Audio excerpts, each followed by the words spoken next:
la idea que tienen en esta visita? ¿Cuál sería su objetivo principal que tienen?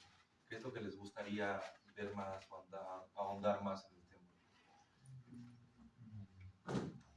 Procesos de tratamiento biológico, tratamiento de lodos. Los parámetros que manejan, normatividad. Okay. Enfocado al tema de biológicos y tratamiento de lodos, ¿no? Sí.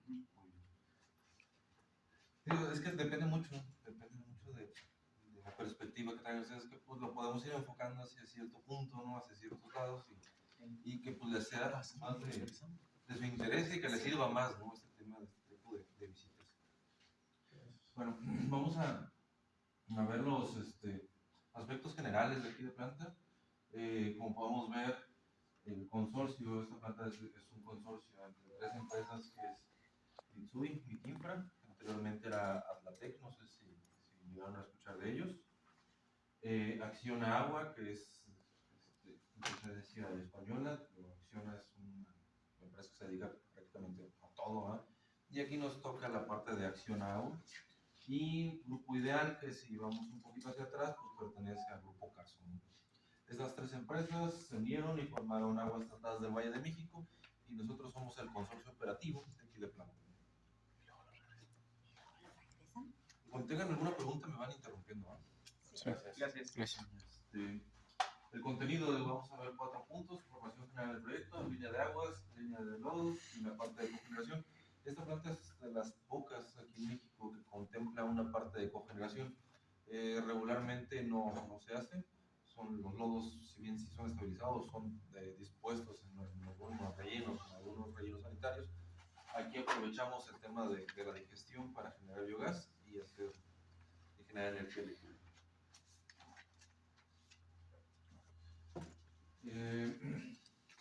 Bueno, lo que vemos en esta imagen, el túnel que vemos de este lado es el túnel emisor Oriente, que se inauguró hace unos 3 años más o menos. Y el que está en este punto es el túnel emisor central, tiene unos 40 años en operación. Y de este lado tenemos una llegada que es un río local, se denomina el río del Salto. Entonces, estos tres influentes, estas tres corrientes se unen para generar lo que es el canal Salto-Tlamaco, y es donde nosotros tomamos el agua para el tratamiento. Este canal Salto-Tlamaco pues tiene también la misma historia que el túnel emisor central, unos 40 o 50 años hacia atrás.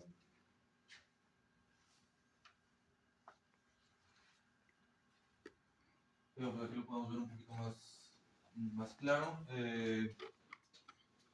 Lo que es el túnel emisor central, el túnel emisor oriente, y conforman el canal Salto-Tlamaco. Este canal Salto-Tlamaco, su finalidad es el riego. Toda esta agua que llega a este canal se destina hacia el riego agrícola de todo lo que es el Valle del Mezquital. Precisamente es uno de los puntos fundamentales o de las finalidades que tiene el desarrollar este proyecto, ¿no? Que se pueda regar los cultivos con aguas tratadas y ya no con aguas residuales. Dice que recibe el 60% de las aguas del Valle de México. Es la instalación más grande del mundo construida en una sola fase. Existen 2 plantas más grandes, una en Chicago, otra en Boston. Y hay otra, y esta planta de Xochimilco. La diferencia de aquí es que fue diseñada desde un principio para esta capacidad. Las plantas que les comento fueron agrandándose, fueron teniendo ampliaciones dependiendo de la cantidad de población, básicamente. O sea, iba creciendo la población, iba habiendo más necesidad de tratamiento de agua, entonces ahí se iba haciendo una ampliación de planta y una ampliación de planta. A Xochimilco no, desde un principio fue para esta capacidad. La construcción de Atotonilco inició en el 2010, concluyó en mayo de 2017. Ahí se empalma el periodo de puesta en marcha que se contempla de 2015 a 2017. 2 años de puesta en marcha. Muchos preguntan por qué un periodo tan amplio, ¿no? Y es precisamente por la cantidad de equipos que se tiene aquí en planta. Para que nosotros pudiéramos validar y dar por terminado el periodo de puesta en marcha, teníamos que verificar que todas las señales que se emiten los motores llegan al sistema SCADA, que si tú le das una indicación a este sistema supervisorio, desde aquí de cuarto de control, que ahorita lo vamos a pasar a ver, efectivamente se realiza en campo. El proceso de estabilización, en este caso del sistema biológico, pues como ustedes saben, es largo, es tardado. Nosotros aquí en planta contamos con 24 reactores biológicos, entonces tuvimos que ir arrancando por secciones. Arrancabas uno, le dabas las condiciones, le das su tiempo de aeración, su alimentación como debe ser. Regularmente, para la estabilización de un reactor biológico, pues vas alimentando en batch, vas poco a poco, te genera un montón de espuma, oxígeno y demás. Y de ahí íbamos sacando pues ya microorganismos ya formados para inocular los demás. O sea, íbamos inoculando con uno o los otros y así nos íbamos llevando. Lo mismo sucedió con el sistema de digestión. Si bien es anaerobio, pues también es a base de microorganismos y fue de la misma forma, ¿no? Arrancamos un digestor, lo llevamos a la estabilización, empezamos a ver que empezaba a generar metano, sacábamos de ahí cierta cantidad de lodos, de microorganismos para inocular los demás y después ir produciendo ya en toda la planta, ¿no? El área total del proyecto son 161 hectáreas. Esas 161 hectáreas, más o menos 100, son de la parte del monorrelleno. No sé si lo vieron ahorita que venían. Esa parte son más o menos 100 hectáreas porque pues, el proyecto original contempla la disposición de los sólidos en ese punto. Si bien son mejoradores de suelos y demás cuestiones, no se tienen proyectado hasta o en su momento no se tenía proyectado que se llevaran hacia otros sitios. Teníamos que nosotros tener la capacidad para disponer nuestros propios residuos, ¿no? Los costos totales del proyecto a precios del 2009 fueron de 10,000 millones de pesos y el costo del agua tratada es de $1 por metro cúbico a precios del 2009. Este costo es de los más bajos, si no es que el más bajo del país, por regular una promedio de los 5 pesos.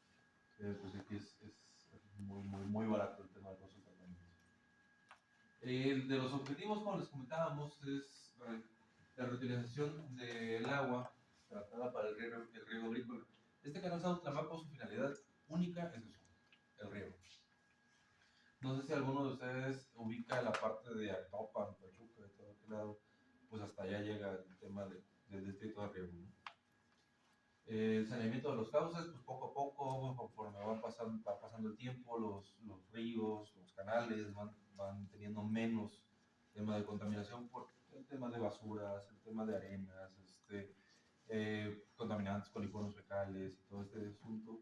Al ser ya un agua tratada, pues va lavando, ¿no? Y la protección de la salud de los trabajadores del campo y sus familias. Aquí en la región se escuchaba mucho, afortunadamente ya ha bajado, temas de salmonelosis, de infecciones estomacales, de hongos en las manos, cuestiones de estas por el manejo de las aguas residuales y por el riego de estas aguas residuales en pues, todo tipo de cultivos, ¿no? Si bien normativamente se supone que no puedes regar plantas subterráneas con aguas residuales, pues se hace, ¿no? Desafortunadamente se hace y pues todo esto es contaminación para los cultivos que al final los consumimos y pues nos van a hacer daño, ¿no? Entonces ya con el tema del riego de las aguas con aguas tratadas, esto ha bajado mucho. Entonces tengan alguna duda hasta aquí. Bueno, comentábamos, pues nosotros tomamos nuestra agua del canal Sao Tlamaco, que es donde converge el túnel emisor central, túnel emisor oriente y el río. Contamos con dos procesos de tratamiento, un tren de proceso convencional, TPC, y el tren de proceso químico, el TPQ. Ambos tienen diferentes capacidades de tratamiento y ambos tienen diferente proceso de tratamiento. Dice que el tren de proceso convencional puede ir de los 23 a los 27.6 metros cúbicos por segundo. Este tren de proceso convencional se le consta de reactores biológicos, clarificadores secundarios. El tren de proceso químico puede ir de los 12 a los 14.4 metros cúbicos por segundo. Este tipo de proceso es bajo coagulantes y floculantes. es un proceso más rápido, pero más costoso. Al final ambos procesos van a pasar por un tema de desinfección y como podemos ver, el agua que se trata en el tren de proceso convencional siempre va a ir al canal Sauce-Trabajo, al sistema de riego. Y el agua que se trata en el tren de proceso químico tiene la dualidad de que puede ir hacia el río o puede ir hacia el canal. ¿Esto de qué dependerá? De la demanda que tengan en el sistema de riego. Ellos básicamente son los que nos dicen, ¿sabes qué? Pues ocupo más agua, mándame más agua. Entonces, lo que estemos tratando en el químico se los vamos a enviar. Para épocas de lluvias, no sé, por ahí de julio, junio, ya no hay tanto riego. Ya llueve, ya los cultivos pues ya tienen cierto grado de crecimiento. Entonces, pues el tren de proceso químico se descarga hacia el río del Salto, ¿no? Posteriormente se convierte en el río Tulia.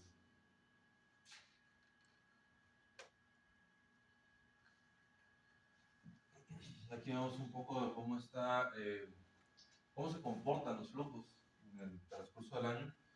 Como podemos ver, diciembre, enero, febrero, prácticamente el tren de proceso químico está fuera de operación. ¿Por qué? Por la cantidad de agua que proviene de la Ciudad de México. Ya para los meses de marzo, abril, mayo, empezamos con el tren de tratamiento químico. 6.8, ¿por qué? Porque de repente, pues como ahorita, ¿no? Hay un día que llueve, otro día que ya no, y hay un día que lo tienes que tener trabajando, de repente ya te baja el flujo, no te da para meterle al químico, pues entonces lo paras. Esa es una de las bondades que tiene el tren de proceso químico, que puedes arrancar y parar muy rápido. O sea, te toma 1 hora estabilizar un tren de proceso químico, lo que no pasa con un tren de proceso convencional, con un reactor biológico. El reactor biológico te llevas, no sé, 15 días en estabilizarlo, ¿no? Entonces, ¿qué hacemos nosotros? Mantenemos el tren de proceso convencional lo más estable posible con el flujo, la aireación, y el tren de proceso químico es el que nos amortigua, por así decirlo, subir y bajar flujo, ¿no? Lo hacemos con este proceso.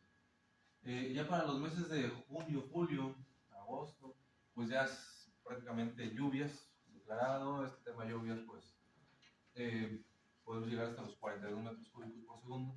Sin embargo, regularmente no tenemos la capacidad de tratar el 100% del agua. ¿Por qué? Porque es muchísima, ¿no? O sea, cuando llueve en la Ciudad de México, como al no tener un sistema de captación pluvial, pues todo lo que llueve va a las coladeras, a los drenajes, arrastra mucha basura, arrastra muchas arenas, nos genera muchos problemas aquí en planta.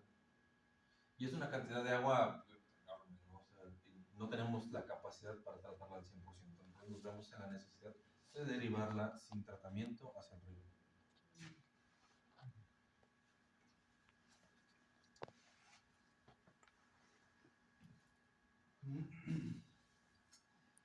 El proyecto ahí creo que no les mencioné. Nosotros cumplimos con dos normas aquí en planta, que es la 001 para el tema del tratamiento de aguas y la 004 para el tema del tratamiento de lodos. Pero aparte, tenemos que cumplir con un contrato de prestación de servicios que tenemos con la CONAGUA. Ese contrato de prestación de servicios es el que nos maneja estos cumplimientos. Si bien, como ustedes saben, la norma, la 001 del 96, manejaba una cantidad de suelos suspendidos totales de 140, si mal no recuerdo, 150. Nuestro contrato de prestación de servicios dice que tú solamente puedes descargar 40 en épocas de estiaje y 70 en épocas de lluvias. ¿Por qué cambia? Cambia por la cantidad de agua que viene. Podemos ver en la gráfica anterior, las épocas de estiaje van desde los 24, 25 metros cúbicos por segundo, y para las épocas de lluvias tienes hasta 35, hasta 42 metros cúbicos por segundo. ¿Qué pasa entonces? Pues al tener mayor caudal, te permite, por así decirlo, una mayor cantidad de descarga, ¿no? Pero esto siempre está por debajo de lo que nos pide la norma. La norma te pide 150 y lo máximo que nosotros podemos descargar en épocas de lluvias son 70 en el tren de proceso convencional y 75 en el tren de proceso químico. O sea, siempre estamos dentro de norma. Si nosotros excediéramos estas cantidades, pues la Conagua, que es el cliente, que es el dueño de esto, nos hace pues, algunas sanciones, ¿no? Sanciones bastante grandes económicamente. Y pues a nadie le conviene. Esto es un negocio y pues, que te sancionen por un tema de incumplimiento no le conviene a nadie. Estamos hablando de sanciones de varios millones de pesos. Entonces, pues siempre hemos estado en cumplimiento aquí. Dice que tenemos una eliminación del 81 al 84% de sólidos totales, un 83 al 88% de la DBO, un 53 a 50, perdón, 57 al 83% de grasas y aceites y prácticamente un 100% de coliformes fecales. Este tema del casi el 100% es por el tema de desinfección que nosotros contamos aquí en planta. Nosotros desinfectamos a base de cloro. Ese es uno de los mejores desinfectantes que existen. No sé si tengan alguna duda sobre. O sea, ahí la gráfica me dice que el tren de procesos químicos sale con 0 de DBO. El tren de proceso químico, lo que vemos en la barra azul es lo que llega, es el influente, Sí. entrada. La salida. Y los cuadritos son la salida. ¿Qué quiere decir la DBO del TPQ en cero? El tren de proceso químico no remueve DBO. Al no ser un proceso microbiano, no tiene remociones de DBO. Entonces, si bien lo que alcances a sedimentar a base de coagulación y floculación, si tienes ahí, no sé, unas remociones del 30-40%, sin embargo, al no ser bacteriano, no remueves, no consumes microorganismos, ¿no? Entonces, por eso el tren del proceso químico no hay un cumplimiento que tengas que dar en cuanto a ese parámetro. Sí tienes que darlo en totales, en sólidos totales y en grasas y aceites, en DBO no, porque en teoría no la remueves. Gracias. ¿Alguna otra duda? ¿Cómo es la cloración? ¿Con cloro gaseoso o con hipoclorito? Con clorgas. Ah, Nosotros recibimos aquí en planta el cloro elemental vía carrotanques por el consumo que tenemos. En planta nos llega vía ferroviaria y aquí mismo lo evaporamos. Se evapora aquí en planta y se dosifica. Okay. ¿Alguna otra duda? Nos comentabas que estaban haciendo las descargas con la norma vieja, con la del 96, ahora tenemos la 2021 y también tienen el contrato. ¿Hay alguna discrepancia ahí entre ellas? ¿Van a cumplir con se cumple? Mira, el tema de la actualización de la norma, básicamente te quitaron un parámetro y pusieron otro. No sé, no tengo bien la finalidad de la actualización de la norma, pero por ejemplo, la del 96 te pedía DBO, la del 2021 te quitan DBO y te pusieron DBO. Básicamente son parámetros que van de la mano. En la del 96 te pide tema de coliformes fecales y en la del 2021 ya no son coliformes fecales, te la desglosan entre salmonela y no sé qué otras cosas, ¿no? Entonces básicamente son parámetros que van de la mano, sin embargo son hermanos, ¿no? Cumples con uno, cumples con el otro. Bueno, la norma viene dividida en distintos bloques. Entonces, hay unas como para suelo, para los cauces. Es correcto. En específico, ¿en cuál? A nosotros nos aplica la de descarga de ríos. No me recuerdo, el apartado que viene para descarga de ríos y riego agrícola. En cuanto a este punto, por ejemplo, hay una ambigüedad ahí en la norma que está media compleja, que por ejemplo en la del 96 no te pide el control de nitrógeno y de fósforo y en la del 2021 sí. Pero nosotros al final nuestro proceso de tratamiento es para riego agrícola, entonces tú no puedes remover nitrógeno y fósforo porque entonces le estás quitando el nutriente a las plantas.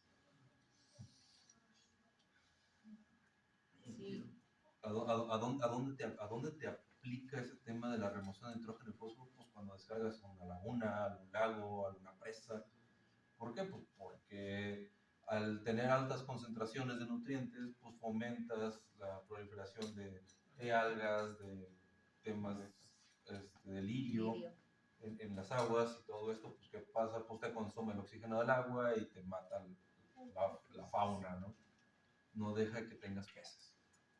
Pero, ¿qué pasa con nosotros? Nosotros, nuestra finalidad es que las plantas crezcan, ¿no? O sea, si le quitas nutrientes, pues no estás cumpliendo con la finalidad que esta planta tiene, ¿no? Sí, yo tengo una pregunta respecto a eso. O sea, ¿es suficiente lo que, o sea, hacen alguna encuesta o estudio que compruebe que realmente le está sirviendo esa agua a los agricultores?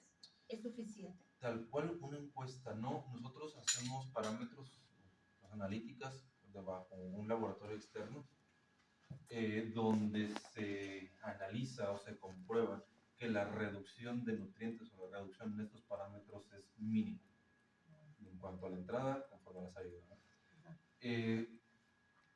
Para que nosotros tengamos un cumplimiento de estos parámetros, tenemos un externo, un laboratorio externo, en este caso está ABC Intertech, ellos son los que nos analizan. El agua es un laboratorio acreditado, imparcial. ¿Por qué? Porque si bien nosotros contamos con nuestro laboratorio interno, es para control de procesos, pero yo no podría ser juez y parte, ¿no?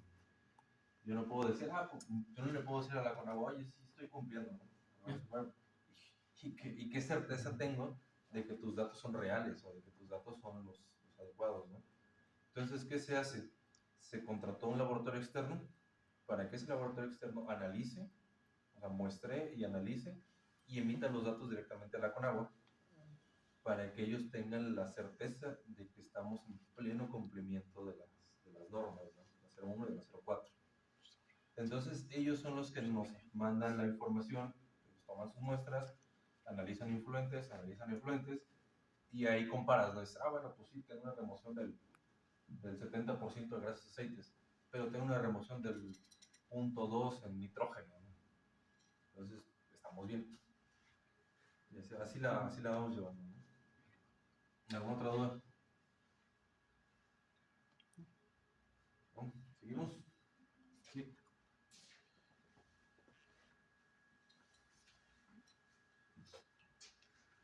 Esto es más o menos el comportamiento que hemos tenido a lo largo de estos años. Como comentábamos, el inicio oficial de operaciones fue en diciembre del 2017 y pues a la fecha vamos con el tema de los flujos.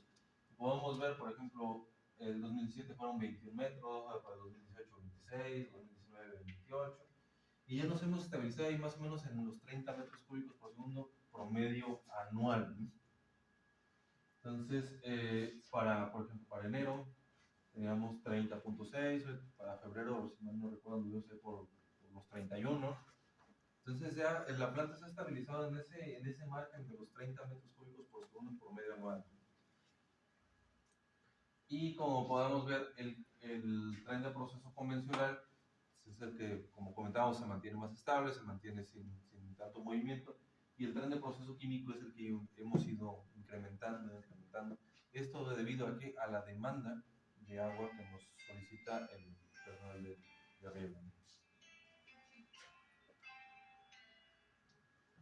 Bueno, pues aquí podemos ver un poquito más claro lo que les comentaba del tema de la normativa y el tema del contrato de prestación de servicios. La raya punteada roja es nuestro contrato de prestación de servicios, es lo que nos permite descargar, en este caso la Conagua. La línea punteada negra es el tema de la norma, y las barritas azules pues es lo que nosotros estamos, el cumplimiento que nosotros estamos dando, la calidad que nosotros estamos dando de acuerdo al laboratorio acreditado, ¿no? Entonces, como podemos ver, pues siempre hemos estado dentro, de que si tuviéramos algún incumplimiento en tu día de trabajo, siempre hemos estado dentro del tema de la calidad. Nos obliga, el contrato de prestación de servicios nos obliga a estar dentro, por debajo de la raya roja, entonces pues siempre estamos pues, dentro de la norma.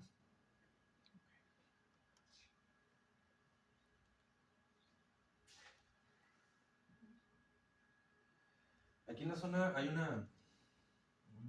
mito de esos urbanos, ¿no? Que dice que la gente se está muriendo y le está dando cáncer por contaminación de metales pesados, porque comemos verduras y cosas contaminadas, y que porque agarramos el agua está contaminada con metales. Como saben, el tema de metales pesados también está normado. Y si bien no es un cumplimiento que nosotros tengamos que dar por contrato de prestación de servicios, porque la planta no está diseñada para la remoción de metales, sí estamos obligados a analizarla por temas de cumplimiento con la normativa. Y como podemos ver, dice, tú podrías tener todo el tema de la barra roja, sin embargo tienes la parte azul, ¿no? Es lo que te está dando como resultado la analítica que está haciendo el laboratorio acreditado. Prácticamente el parámetro más alto que tenemos está en el 1.6%. ¿Qué pasa? Pues en realidad no hay llegada de metales pesados, o sea, no tenemos descargas de metales pesados de parte del Valle de México, de la Ciudad de México. Prácticamente son aguas residuales domésticas, un poquito de tema de fábricas, temas así, pero no hay asuntos de metales. Y como no nos llegan metales, pues no tenemos metales a la salida tampoco, ¿no? Nosotros, como comentábamos, esta planta no está diseñada para ese tipo de procesos, para esa remoción. Sin embargo, pues, no sé, o sea, siguen diciendo que hay metales en el agua. Estas explicaciones se las damos muy continuamente a personal de aquí del distrito de Riego, a personas pues, de aquí aledañas, ¿no? Pero pues, siguen diciendo que hay metales. Este tema comentábamos, el tema del cumplimiento con la norma 004. En este caso, el contrato de prestación de servicios que tenemos con la Conagua y la norma están empatados, ¿no?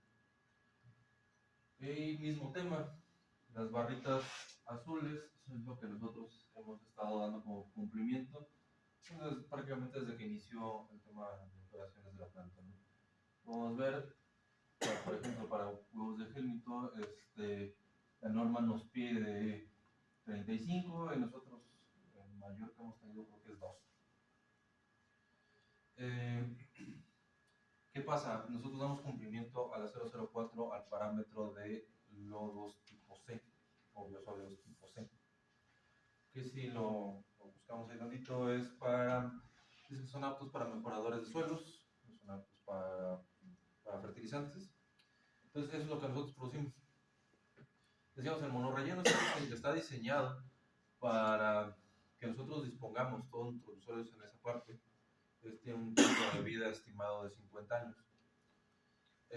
Pero, ¿cuál es la idea? La idea es que estos biosólidos puedan ser llevados a los campos de cultivo, ¿no? O sea, que sabes que pues, aquí está el biosólido, ya está estabilizado y cumple con los parámetros para un lodo tipo C, para un mejorador de suelo, pues llévatelo y aprovechalo, ¿no?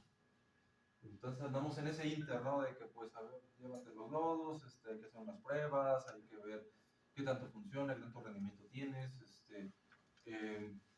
Aquí hemos tenido colaboración de Chapingo, del Colegio de Egresados de Moncinos, de compañeros de ustedes de UNAM, para el análisis de estos lodos y poder determinar qué cantidad de biosólidos requiere cada campo, ¿no? Porque si no, pues, lo saturas. Entonces, andamos en esos estudios, ¿no? Para poder saber qué tanto se ocupa para poder favorecer el crecimiento. Y por lo que decíamos, el tema de metales pesados, pues, hay que analizarlo también en el tema de los lodos, pero pues si no hay en el agua, pues no hay en el lodo, ¿no? También estamos en pleno cumplimiento del tema de metales pesados en el lodo. Si bien si las concentraciones son un poco superiores o mayores a la del agua, es por el tema de sedimentación. Al tener sedimentación tienes mayor concentración y pues te incrementa en cierto porcentaje, pero sin estar fuera en ningún momento de lo que solicita la norma. ¿Dudas? ¿Cómo transportan los lodos? Sí, en caso de que se los dan a los agricultores. Mira, estamos en ese inter de ver cómo se va a hacer, porque pues todo implica costos, ¿no? Sí. El traslado, pues, el equipo, camiones y consumo de combustible. Aquí nosotros internamente contamos con equipos de releito, ¿sí? Básicamente es como un camión de volteo con unos discos en la parte trasera que va esparciendo el lodo en la parte del relleno. Ahora bien, ahí está el lodo, ahí está el biosólido. ¿Cómo lo vamos a transportar hacia los campos de cultivo? Pues esto es lo que andamos viendo, ¿no? Seco. Seco. El rendimiento, pues según los estudios que nos han hecho llegar, es mejor seco. Ya seco. Entonces, el mayor problema, todos han coincidido en que tiene muchos nutrientes, en que va a favorecer mucho el tema del crecimiento, en el que estamos desperdiciando básicamente el biosólido de arriba, ¿no? Todos han coincidido en eso, pero pues aquí hay un problema que es el problema económico. ¿Quién paga ¿Quién paga por el traslado? Y eso es lo que está detenido, ¿no? Pues, el agricultor dice, bueno, pues yo quiero que me lo traigas aquí, ¿no? Yo como planta digo, mi proceso termina ahí. El producto está disponible. El apuro, como menciona Alejandro, es cómo lo transporta. Ya no es una cuestión de la planta, ¿no? Sino que ya le corresponde realmente al agricultor. Pero esto aún lo ven, pues de alguna manera, un gasto. caro. Sí, un gasto. Un gasto, Sí, muchos pues. lo consideran innecesario, ¿no? Pero si te pones a pensar un poquito más a fondo, decir, bueno, aquí está el biosólido, es gratis. Sí, pero ellos van a decir, no, pues entonces mejor échenme el agua como viene y ahí viene todo, ¿no? Sí, o sea, Viene el agua y el nutriente. por ahí veo, pues sí, pero viene de todo, ¿no? Sí. Entonces, si te pones, a lo mejor si te sientas a hacer un poquito de números, dices, bueno, me va a costar 1,000 pesos, por decir algo, el traslado de los biosólidos de la planta de tratamiento a mi parcela y ahí los voy a esparcir. Pero me va a costar 5,000 pesos comprar fertilizantes inorgánicos para poderlo poner. Sí. Bueno, ahí es donde, se debe de ver el costo-beneficio, ¿no? Sí.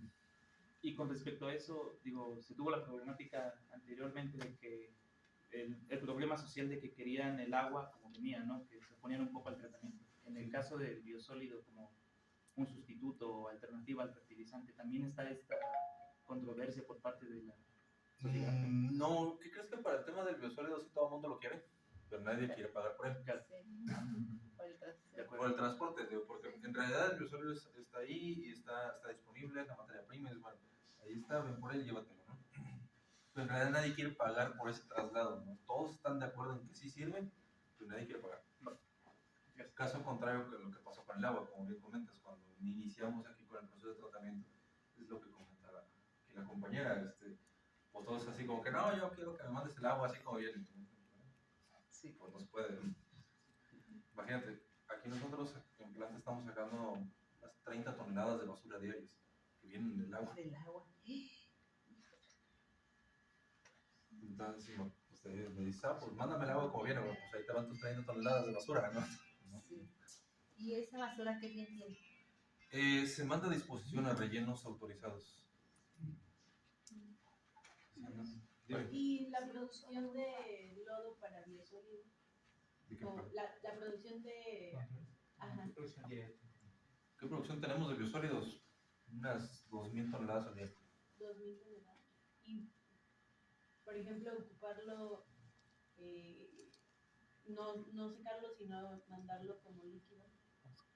¿O sería más caro? Sí, por el tema del volumen. Pero, ¿y si lo mandan como, o sea, como para, en lugar de los ríos, mandarlo hacia los campos? Entubarlo. Ajá.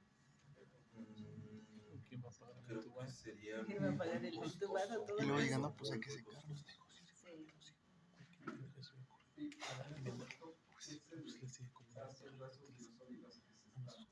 Y nada, están allá arriba de los rellenos. Y no se pueden, donde les dan, distribuyen el agua de riego, ya la tratada, ¿no le pueden echar ahí el biosólido? Incumplirías con el tema normativo.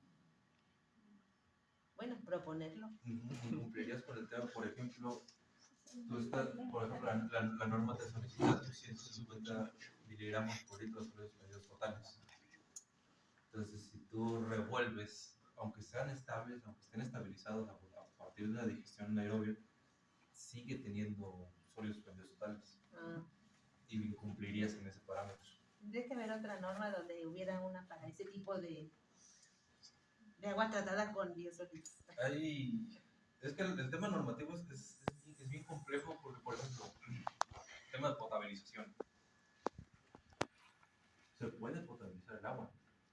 Se puede. No. Sin embargo, la norma no te deja.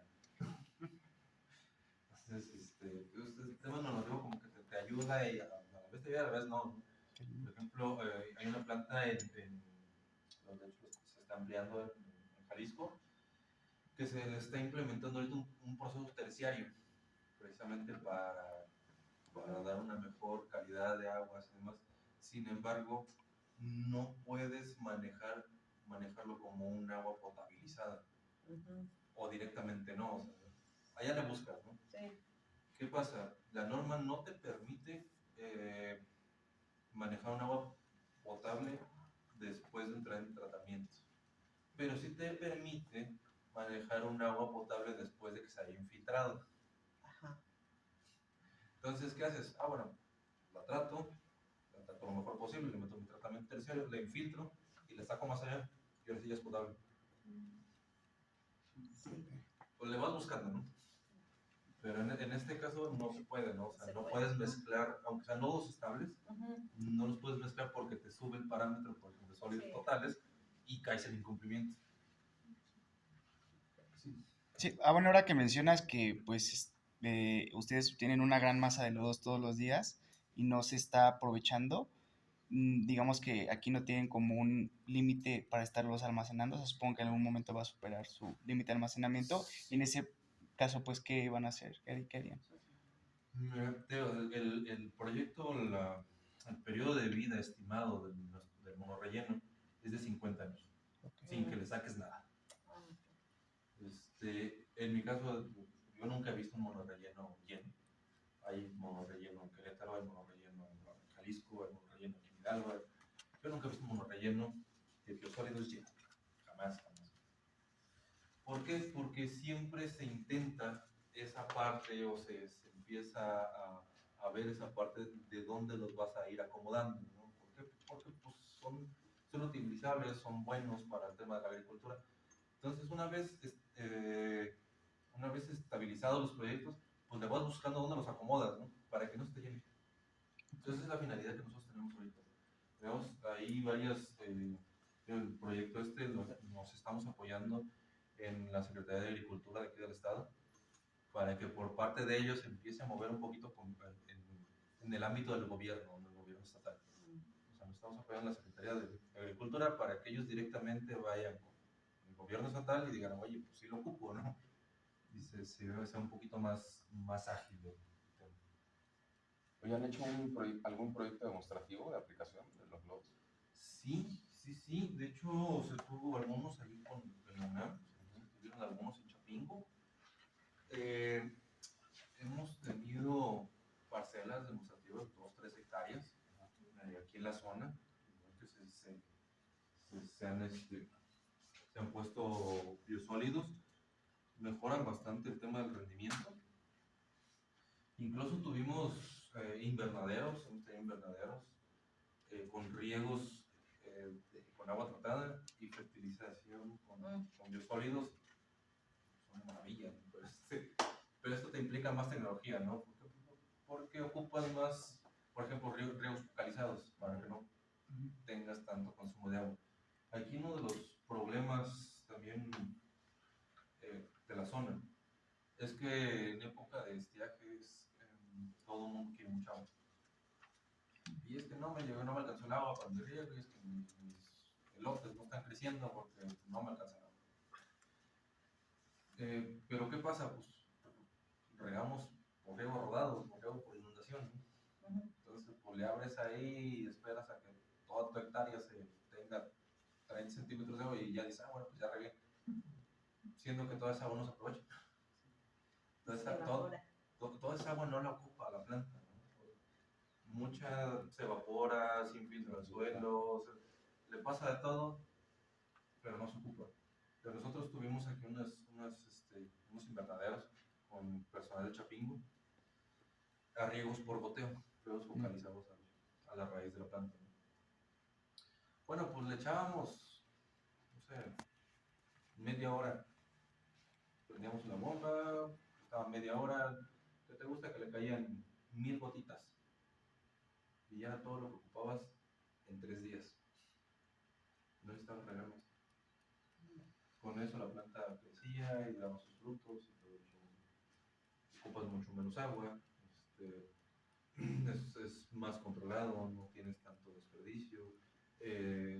No generas lodo, que básicamente, pues, digo, para generar lodos, pues tienes proliferación ya de animales, de roedores, moscas, moscos. Es mucho mejor, ¿no? Pero implica inversión, cosa que nadie quiere hacer. Ujú. ¿Alguna otra duda? Bueno, pues vamos a empezar un poquito con el tema de proceso. O sea, la línea de aguas consta de 10 rejillas de desbaste. Estas 10 rejillas de desbaste tienen 12 centímetros de espaciamiento. Posteriormente tenemos 10 rejillas finas, que estas van de los 25 a los 66 milímetros. Y 20 rejillas finas de 6 a 65 milímetros. Todo esto es para ir retirando la basura del agua. Las rejillas de desbaste, pues 2 centímetros nos llega de todo aquí en planta, ¿no? Malamente. Pero sillas, mesas, colchones, cobijas, una moto llegó una vez. Entonces, pues estas rejillas son las que reciben prácticamente lo más grueso, ¿verdad? Después tenemos las 10 rejillas de gruesas, estas ya son automáticas. Estas 10 rejillas básicamente sacan mucho PET, mucha botella. Pasa a la parte de las rejillas finas y ahí se atora más hojas, envolturas, cuestiones de estas, ¿no? Una vez retirada la basura del agua, se pasa por un sistema de desarenado. El desarenado es bastante importante porque si no retiras las arenas, estas te van a generar una degradación prematura en todos tus equipos rotativos, ¿no? Entonces, ¿cuánto es una lija? Metes esta agua con arena a una bomba y te dura una semana. Entonces tenemos el proceso de desarenado. Una vez que el agua pasa por esta parte del tratamiento, se va a dividir al tren de proceso convencional y al tren de proceso químico. El agua que vamos a enviar al tren de proceso convencional va a pasar por 18 clarificadores primarios. Esos clarificadores primarios, su función es sedimentar los lodos pesados, lo más pesado que viene el agua. Son clarificadores de tipo lamelar. No sé si me ubican. Las lamelas son como panales, que son los que te ayudan a reducir la velocidad para aumentar los tiempos de retención, que el lodo sedimente. Una vez que pase el agua por ahí, vamos a mandarla al reactor aerobio. Ahí tenemos 24 unidades, como comentábamos. Tenemos tiempos de retención de 2.6 a 3.1 horas, unidad de lodos de 1.7 a 2.9 días, dependiendo de en qué época nos encontremos, ¿no? Por ejemplo, para las épocas de lluvias, que tenemos que tratar más agua, pues los tiempos de retención se recortan, ¿no? 2.6. Para épocas de estiaje los puedes ampliar hasta los 3.1, ahí vas jugando conforme te vaya permitiendo el proceso. Vamos a pasar a los clarificadores secundarios, igual tenemos 24 unidades. Ahí pues básicamente lo mismo, todos los microorganismos que se encuentran en el reactor aerobio que ya consumieron la materia orgánica y demás, ahí les vamos a dar su tiempo de retención para que sedimenten, precipiten y tengamos ya un agua clarificada. Esa agua clarificada va a pasar por la cámara de cloración y de estas tenemos 16 unidades, tenemos un tiempo de retención en la parte de desinfección de 30 minutos. Para el tren de proceso químico, como decíamos, ¿qué pasa? ¿Cómo funciona un proceso químico? Le vamos a poner un coagulante, en este caso es ocupamos cloruro férrico. ¿Y qué va a hacer el coagulante? Pues te va a estabilizar todas las cargas del agua. Y después le vas a meter un floculante. Aquí ocupamos un floculante aniónico. ¿Y qué pasa? Pues ya nomás le metes el floculante, ya tienes tus cargas estabilizadas, le metes el floculante, y hace cuánto un imán, las juntas. Se van haciendo flocks más grandes, se van haciendo sedimentos más grandes, ya precipitan al fondo y ya los extraes con una purga, ¿no? Así es como funciona el tratamiento químico. Como decíamos, es mucho más rápido, es mucho más fácil de estabilizar, pero es más caro por el tema de la adición de químicos, ¿no? Es más caro. Regularmente aquí se trabajan al par, en el tutorial se trabajan al par por el tema de la cantidad de agua que tenemos que tratar y del espacio territorial disponible. Regularmente los trenes de tratamiento químico los vas a encontrar en tratamientos terciarios. Es más fácil meter en un terciario que en un tratamiento convencional. Pero aquí por el tema de cantidad, lo tenemos de eso. Bueno, aquí podemos ver más o menos cómo se dividen. Rejillas de desbaste, rejillas gruesas, desarenadores, y de ahí se dividen los flujos, tren de proceso convencional que va a ir al clarificador primario, reactor biológico, clarificador secundario, tanque de cloro, tren de proceso químico, tu dosificación de químicos, que es cloruro férrico, polímero aniónico, y vas a la parte del sedimentador lamelar o decantador lamelar, que es básicamente donde vas a aglomerar todos los flóculos ya formados por la sedimentación y se van a extraer. Estos van a pasar por un tanque de cloración y se van a enviar hacia el destino que tengan, ya sea el canal o el río. Tenemos tres tipos de lodos. Un lodo primario que vas a extraer de los clarificadores primarios, un lodo biológico que vas a extraer de los clarificadores secundarios y un lodo químico que es el que extraes de la sedimentación del proceso químico. Entonces, tenemos tres tipos de lodos aquí diferentes. ¿Dudas hasta aquí? Sí, bueno, comentabas que es más caro el tratamiento químico. Sí. ¿Qué costo tienes en el público? Mira, no lo tengo muy estable, pero pues, si el tren de proceso convencional anda en $1 por metro cúbico, el otro va a andar como en 1.30, 1.40. El metro cúbico, pero pues si metes 14 metros cúbicos por segundo, pues eso te infla, ¿no?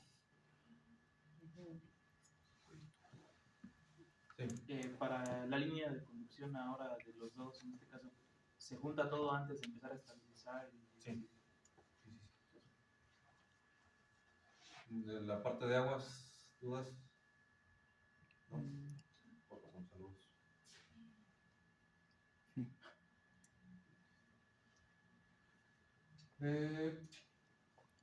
Tenemos tres tipos de lodos. El lodo primario se va a espesar en espesadores por gravedad. ¿Por qué? Pues porque es un lodo pesado, ¿no? Espesadores por gravedad. Pues. El lodo secundario, el lodo biológico, al ser un lodo bacteriano, un lodo más ligero, un lodo que se sometió a un proceso de aireación, se va a concentrar o se va a espesar en espesadores por flotación. El lodo químico no se espesa. ¿Por qué? Pues porque al adicionarle ya los químicos generas altas concentraciones.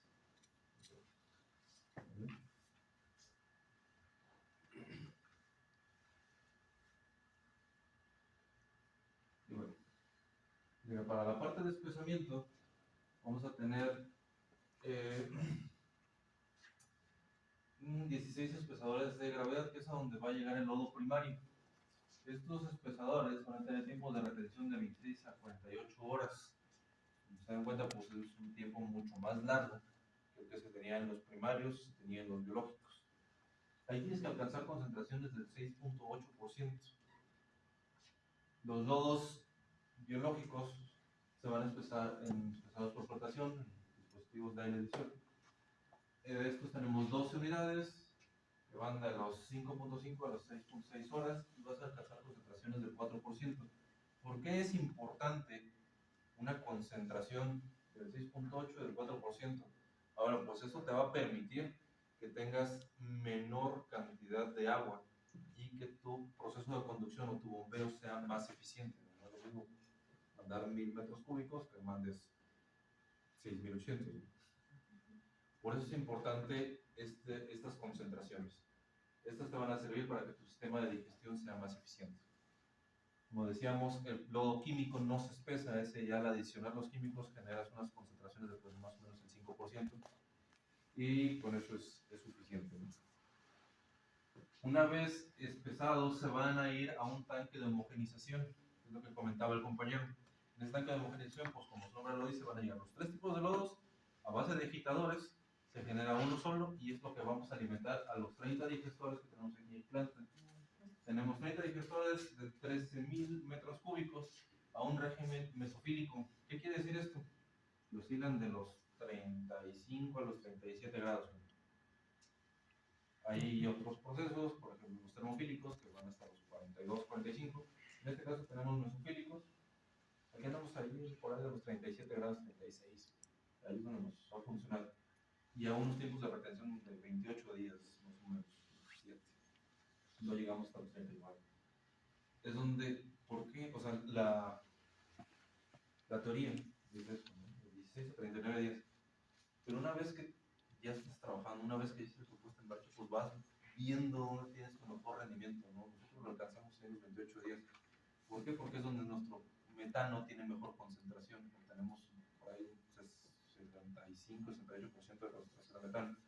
Si lo dejamos más días, empieza a bajar y empieza a subir la cantidad de sulfídrico, entonces ya no te conviene tanto. Todo el lodo ya digerido, estabilizado, va a pasar por un proceso de deshidratación. La deshidratación contamos con 2 centrífugas de una capacidad de 100 metros cúbicos cada una y tenemos que cumplir con un 28% de sequedad. Ese 28% de sequedad no te lo pide la norma, pero sí no lo pide el contrato de prestación de servicios. ¿Por qué? Porque dependiendo de esa sequedad es la velocidad con la que se seca el monorrelleno.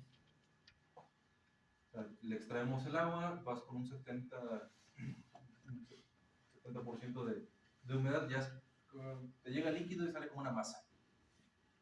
Esa masa la esparcimos ahí arriba y prácticamente en 24 horas ya se secó, ya es polvo. Por eso nos lo exige el contrato de prestación de servicios. ¿Sí? ¿Por qué? Porque un lodo húmedo te genera fauna nociva, te genera moscas, te genera roedores, te genera moscos. Entonces, ¿qué pasa? Pues hay que secarlo lo más rápido que se pueda, ¿no? Y es por eso que tenemos que cumplir con ese 28%.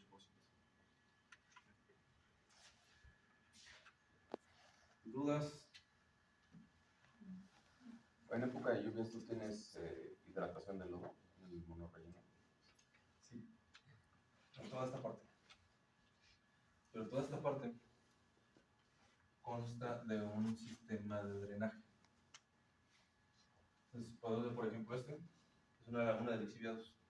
Entonces, todo lo que llueve, toda el agua pluvial que se capta, escurre por ese drenaje aquí. Y esta viene a dar a la entrada de planta. Entonces, prácticamente llueve, se escurre y se va, ¿no? Y la parte superior al salir el sol, pues vuelve a secarse.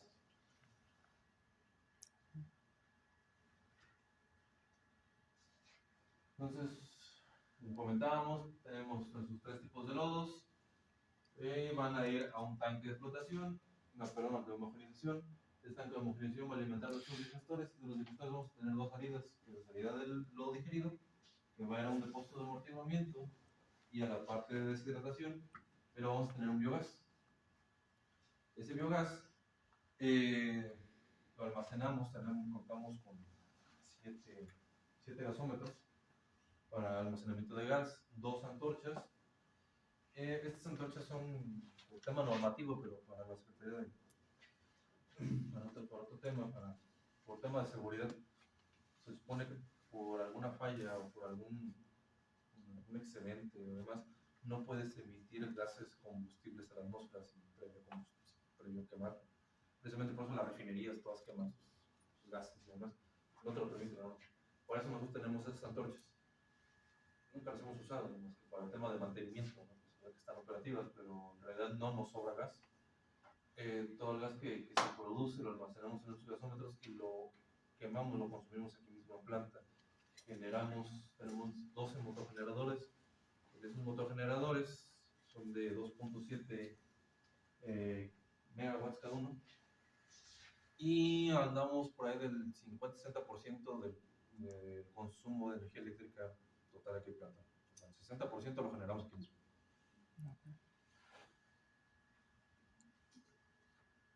No sé si tengan alguna duda.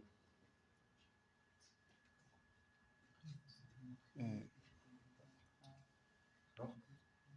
¿Pero qué volumen generan de gas? Híjole. Pues andamos por ahí de los 10,000 metros cúbicos diarios.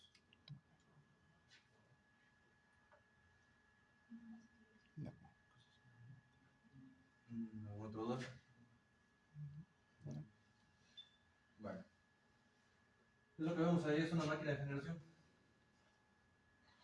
No es más que un motor de combustión interna como nuestros carros, no más que de 20 cilindros. Y ahí es donde nosotros hacemos nuestro proceso de generación de energía. Los digestores, al manejarse ahí a los 37 grados, tenemos ahí una concentración de metano de un 65-68%, comentábamos. Entonces este biogás se va a pasar por un proceso de limpieza de biogás donde le vamos a quitar principalmente ácido sulfídrico, humedad y siloxanos. ¿Por qué le quitamos esta parte o por qué limpiamos este gas? Porque estos contaminantes son nocivos para la máquina de creación, les genera oxidación y demás cuestiones. Entonces te reduce la vida útil de la máquina de generación. Como comentábamos, contamos con 12 motogeneradores de 2.7 kilowatts, de 2.700 kilowatts, 2.7 megawatts, 7 gasómetros de 8.500 metros cúbicos cada uno y 2 antorchas de 8.000 metros cúbicos. Aquí nosotros, los digestores se llevan el biogás hacia los gasómetros y de ahí nosotros extraemos el gas, se pasa por el proceso de limpieza y posteriormente se inyecta a las máquinas de generación, se hace el tema de combustión. Esta combustión, este motor está conectado a un generador y ya produce el tema de la energía, ¿no? Se suministra aquí mismo, como dice, producción de energía es autoconsumo. ¿Qué quiere decir esto? Que nosotros no podemos inyectar energía a la red. Okay. Si bien sí tenemos la capacidad por la cantidad de generadores que tenemos, nuestro contrato con la CFE no te lo permite. El contrato con la CFE solamente es autoconsumo, no puedes vender energía. A tal grado de que si tú, en dado caso, por algún descuido, alguna falla, algún error, inyectaras energía hacia la red, la CFE te desconecta vía remota. Esto está vigilado por el Centro Nacional de Control de Energía, por el CENACE. Ellos pues tienen unas pantallas enormes en la Ciudad de México, entonces están vigilando cómo se maneja el tema de consumo de cargas en toda la zona centro, hay 7 zonas, si no lo recuerdo.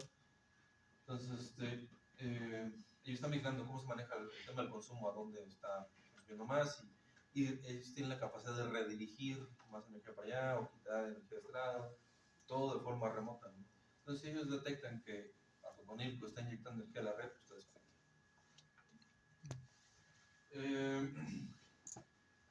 tenemos un desprendimiento. Al tener un tema de combustión interna, pues tenemos una generación de energía térmica. Esa energía térmica es aprovechada para mantener calientes los digestores. El motor de combustión interna tiene un radiador, como el carro, pues aquí funciona igual. Tenemos un radiador, unos intercambiadores de calor, que estos intercambiadores de calor son los que llevan esa temperatura al óvulo de los digestores. Así es como mantenemos la temperatura de los digestores, es como se aprovecha tanto la energía eléctrica como la energía térmica, ¿no? Tema de combustión. ¿Les tengan alguna otra duda?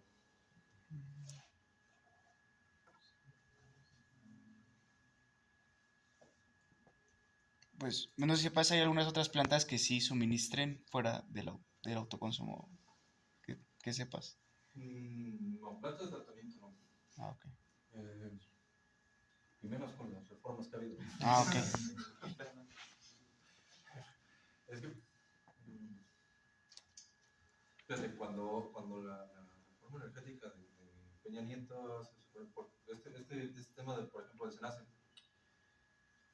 antes del tema de la reforma de Peña, era junto con la CFE. O sea, el Centro Nacional de Control de Energía dependía de la Comisión Federal de Electricidad. Era la misma cosa. Entonces, la reforma lo sacan, se hace una dependencia descentralizada y se supone que la idea era que todas pudieran venderle energía, no solo la CFE, a este Centro Nacional de Control de Energía. El tema de abrir el asunto de oferta y demanda. ¿Cuál energía es más barata? Yo te compro eso. Así en teoría estuvo manejando. Se acaba Peña y llega Andrés Manuel y dice, a ver, no. La preferencia la va a tener la CFE.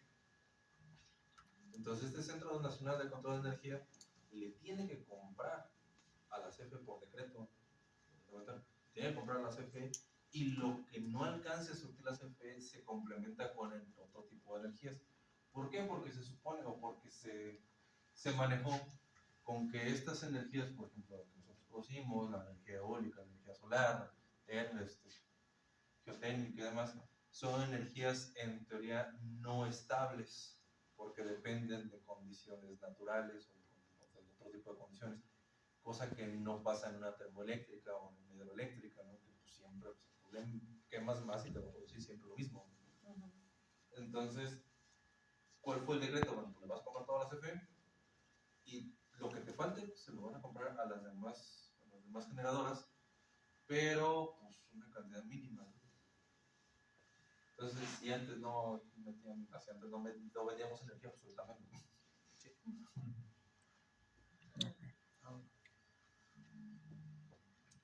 Y tengo una pregunta. ¿Se hace control de las emisiones atmosféricas? Sí,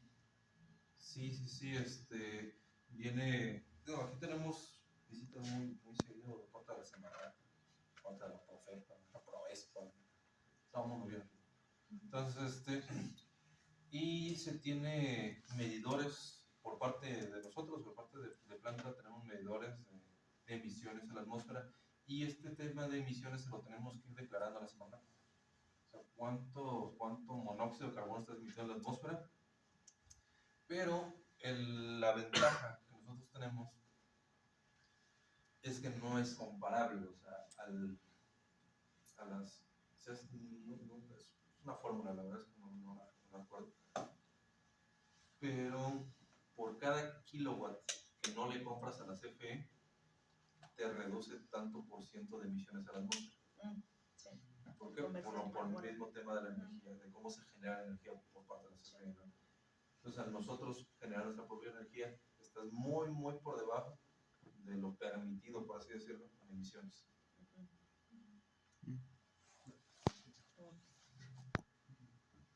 Y los parámetros de calidad de agua, ¿a quiénes se los entregan? A la CONAGUA y a la Semarnat. Ambas. A la CONAGUA por el contrato de prestación de servicios que tenemos y a la Semarnat por cumplimiento de la norma. Nada más se controla monóxido o óxidos de nitrógeno, ¿no?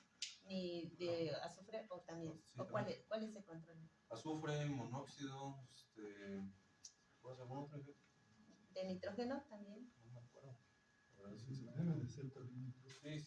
Todo lo que te marca la norma. Lo que dice la norma. Lo que te marca la norma.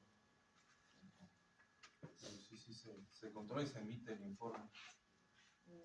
Estas famosas COAS. Sí. Es un libro así de grande, no sé si alguien lo lea.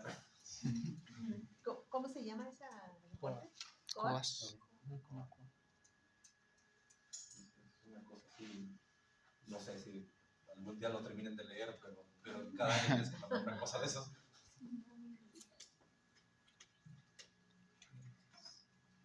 ¿Alguna otra duda? ¿Seguros? Sí. Les comentaba que andábamos entre un 50-60% de la generación de energía. ¿Por qué creen que aquí es un 80%?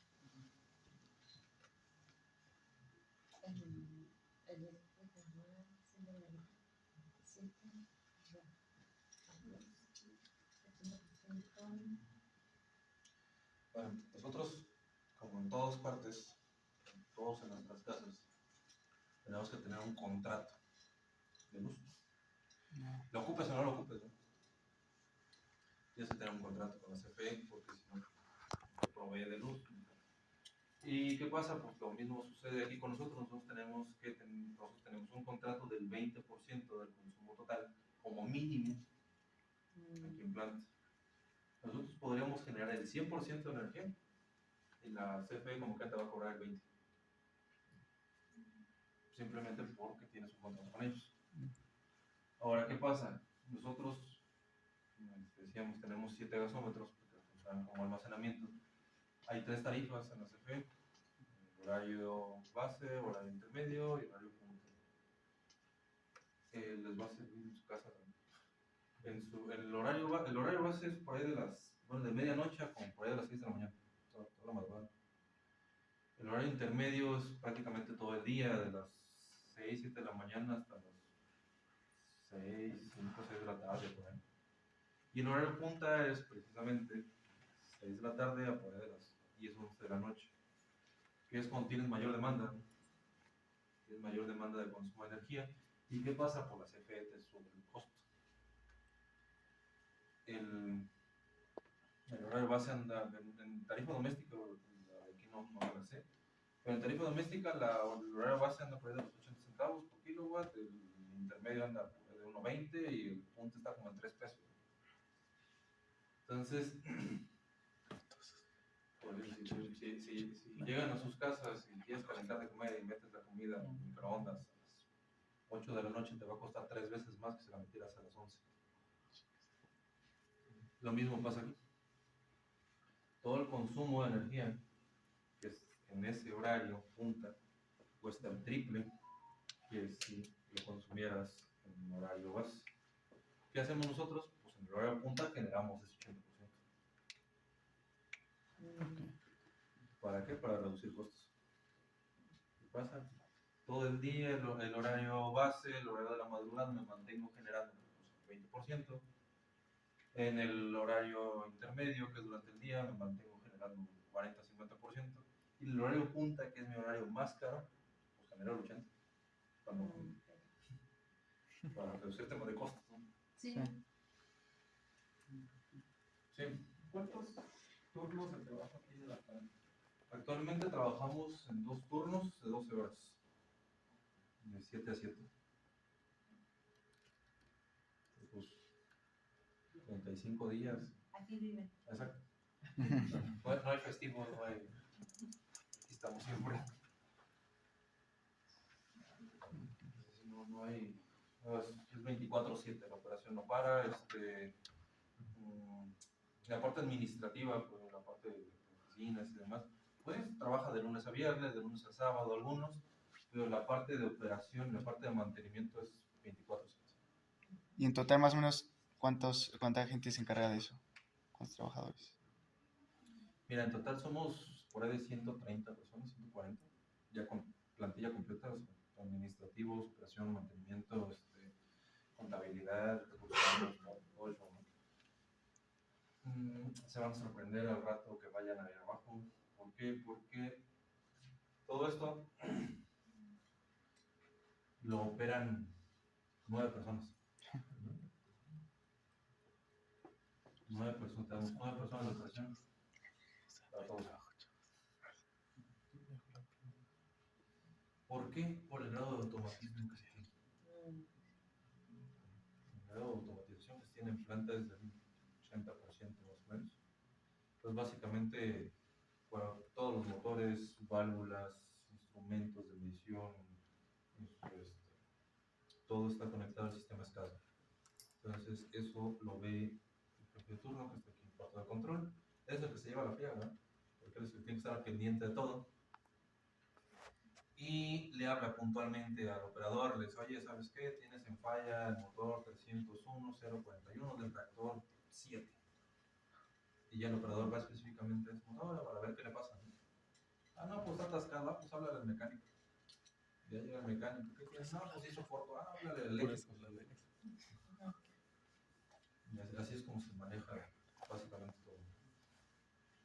Por eso o sea, el tema de operación y mantenimiento es 24/7. Si bien no hay guardias de mantenimiento durante la noche, es que siempre tiene que haber alguien disponible. Porque se me fue a falla un equipo crítico a las 3 de la mañana, pues a las 3 de la mañana vienes. Bueno, comentabas como el 80% está automatizado.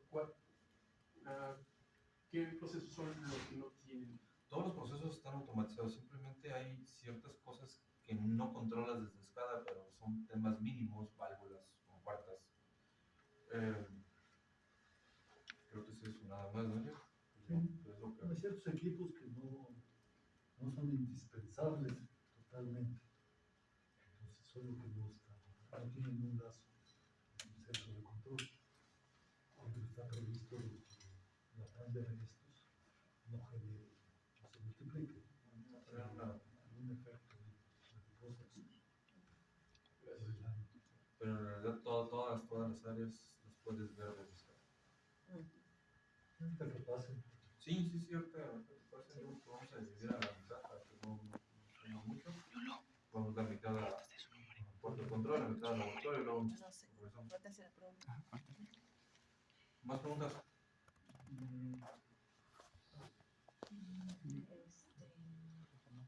Se nos podía ahí en el plano como decir a priori lo que vamos a ver después de como las áreas. Sí, si quieres mejor ahí enfrente en la maqueta.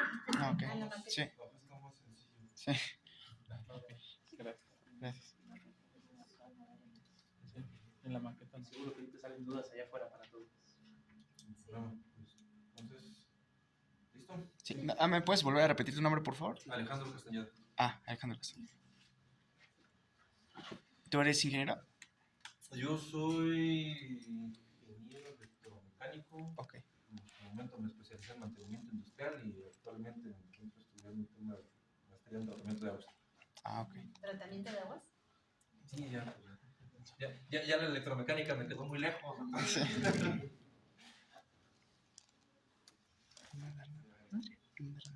No sé cómo vine a dar a proceso. Aquí no. No, pero es que cuando yo inicié en asuntos, inicié con la parte constructiva, la parte de construcción. Y no sé, se fue dando.